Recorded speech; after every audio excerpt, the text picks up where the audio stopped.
Finally, dealers are getting desperate, and this could be a time to get a great deal. I've got 3 strategies that are going to likely get you the best deal possible. Let's take it from the top, with the last one being the absolute home run. But let's start with one of these tactics that I've actually utilized, and that's a combination of your cell phone and understanding what types of cars you're interested in. What I found was recently, I went car shopping. I was looking for mid-size SUVs, third-row SUVs. I went shopping around some of the key manufacturers. I looked at some Toyotas. They had the older 4Runner with the V6. I also looked at the newer Highlander, of course, has hybrid or turbo 4s. And I looked at some other models, for example, like the Volkswagen Atlas. I also looked at some of the other makes from Mercedes GLB. And there's a whole variety of these different models in the 3-row outfit. But in shopping, the best way that I found, some of the best ways to get a great deal is playing coy. So straight up, this is what's going on these days. The market is actually shifting, and these dealers are willing to give up now. They're willing to negotiate. I haven't seen this in a couple of years.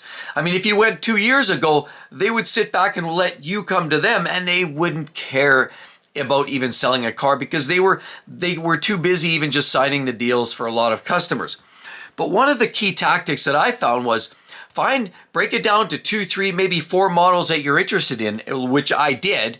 Go into the dealer, talk up the dealers, talk up the salespeople, look at the cars, touch the cars, feel the cars, ask to go for test drives, fully engage the conversations. I mean, go in there educated, of course, be prepared. I mean, if you're actually looking for a vehicle, this could be a well-sorted tactic, and it works. It was when working for me. So let me just take this from the top. I even looked at the Mazda CX-90, and I didn't like that one particularly well. I did look at all of these 3 brands, which I said the Mazda, the Volkswagen, as well as the Toyotas. And I went and looked at these vehicles, and I test drove all of the vehicles, and I got in good conversations. But what ends up happening is pretty quickly the dealers that want to negotiate, the dealers that are hungry, they're all going to look very much the same. They're going to walk up to you, they're going to talk to you, engage you in conversation, ask you what your needs, what your wants, what your budget, how you're going to pay. You don't need to get into those conversations. I would always put those off last. Never expose your cards. Just start with the conversation of, I'm just interested in looking at these cars, and then take them out for a drive. Okay, after you get back, say, look, I need some time to think about it. Maybe ask some questions, basic questions. What's your financing rates? Just in case I'm not sure if I'm buying through financing or leasing. This is what I always find. Just spark the conversation. Say, they will ask if you've got a trade. Well, say, no, probably not. I don't know. I'll have to look at that. And just leave it very open-ended. Don't close the loop on any of those conversations. And then what you say, look, okay, I've got a couple other makes I'm looking at. They're going to ask you what those are. Be totally frank and transparent. And I actually did this. So I'd go into these dealers and I'd say, look, thanks for the test drive in this Volkswagen Atlas. I appreciate it. I like it. It has some great amenities, but I actually have to go check out the Mazda, and I'm about to check out the Toyota. They're always going to give you some song and dance that their dealership somehow is affiliated with these other dealers, and that often that they can bring these products in. Don't let that fool you. Just go away and try those other vehicles. Engage the other manufacturers. So I did that. I did that with Volkswagen. I did it with Mazda. And play coy that you've got to go and test drive these other makes first. So get some thinking, okay, they're interested, but there's some caveat. So then what I found was, a lot of these dealers now, and we're finding Toyota and Lexus and Hondas have a very low day supply on a lot of their products. And so what it usually means is they're probably not going to negotiate a ton off, but you're not going to get good tactics. You're not going to get opportunities for negotiations if you go in there looking like eager beaver. So what I do is I go away, I say, look, give me your business card. They're going to ask you for your email, your phone number. And so I would share that information with them. Let's say, look, I'm going to go try these, and then I'll get back to you. What ends up actually happening is 9 times out of 10, I've got them calling me back. And I'll give you a clear example. The Volkswagen sales guy called me back a couple of times just to say, hey, how you doing? Are you still interested? So there's sort of a modicum of interest there from their perspective. They may be willing to negotiate, maybe not so much. And of course, you know, if you're looking for something that's hard to come by, highly sought after, you're probably not going to have as good a negotiation tactics. But go for something that's high volume, more garden variety, and you're likely going to have something that is much easier to negotiate on. So what I found was the Volkswagens were somewhat negotiable. Mazda, really the price is the price. So they weren't really willing to negotiate. But then I came around, I was looking at the Highlander, and I actually had, you know, on here, a whole pile of texts coming in from the salesperson. I actually, when I left that dealership that same evening after the test drive, I had the salesperson reach out to me again, thanks for coming in. And believe it or not, even the sales manager reached out to me. Hey, thanks. I know you're dealing with our salesperson so-and-so. I just want to extend a thanks for coming in. If there's anything else we can help you with. So that's a clear indication that they're really pushing. When I went in that night as well, you've got to gauge these dealerships. When there's a lot of staff and very few walk-in traffic, that's a good indicator. That's a good red flag that you could probably get yourself a deal. And that's exactly where I'm in. You know, I look at these texts that I get, and I've had this salesperson reach out to me no less than 4, 5, 6 times, just checking back, checking in. How you doing? What's going on? Are you still interested? That's when you know you can bait these folks. You know when you've got a dealer that is much hungrier to sell a vehicle, when they're calling you and they're constantly hounding you. You don't necessarily brush them off unless you truly don't want anything to do with that vehicle. But I'm finding basically the best approach is play coy. You know, share the information so they have a way to get a hold of you. But at the same token, don't give in right away. Don't give them too much information. You know, kick some tires, ask them all the critical information about, you know, finance rates and delivering times, because we know Toyota, sometimes it's 4 to 6 months to get a vehicle. You know, ask the very practical questions. Do your research up front. But when you go in there, you know, you have that information, you know what it is, they're likely going to take you seriously too. So they're going to take you seriously. They're going to believe that you're a valid buyer.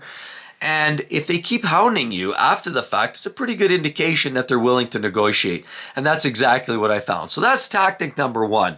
Definitely, you know, don't jump to the pump.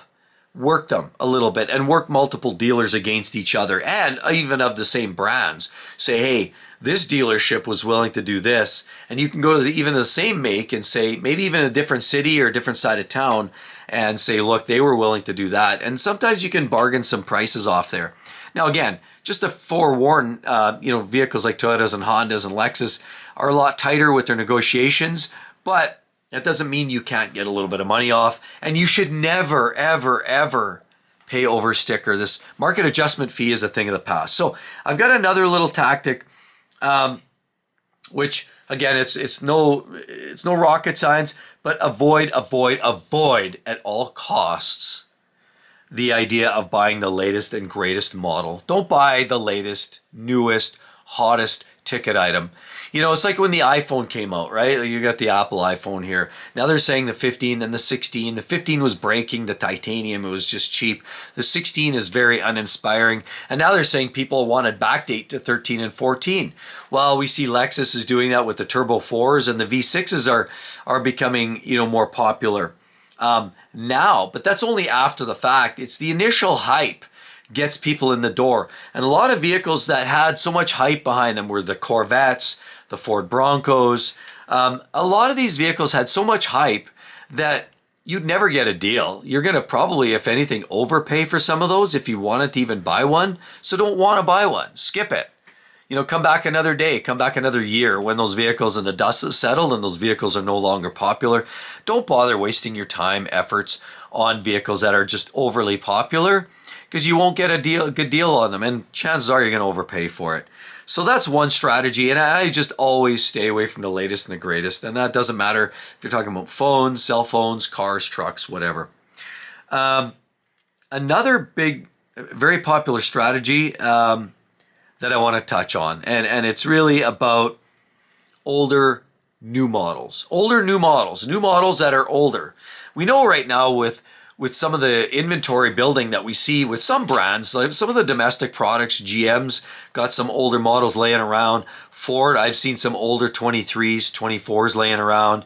Stellantis is really bad for this. And, I pull up my list and I'm able to find a whole pile of different vehicles that are 22 models. I found dozens upon dozens of vehicles in my search that were brand new 22s, okay? Brand new 2022 model years. That's already going on 3 years old.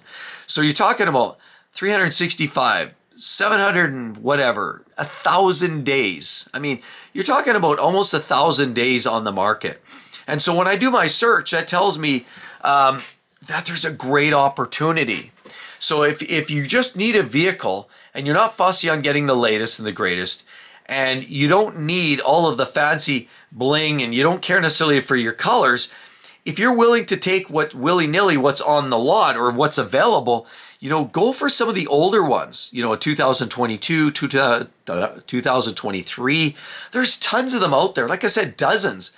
You can do a full-scale search, and it doesn't begin and end with Stellantis. We've seen the Fiats and the pickup trucks, the Rams. I've seen it in Ford, the Mustang Mach-E's and the Lightnings. It doesn't matter. You can find long-standing vehicles that have been there for 2 years, almost 3 years now. Those have huge potential for massive savings. Now, that comes with a caveat, because as they get older, there's a little phenomenon that's called lot rot. And lot rot is something that starts to, become more relevant as the vehicles sit a lot longer. These vehicles sit, they don't get moved around on the lot.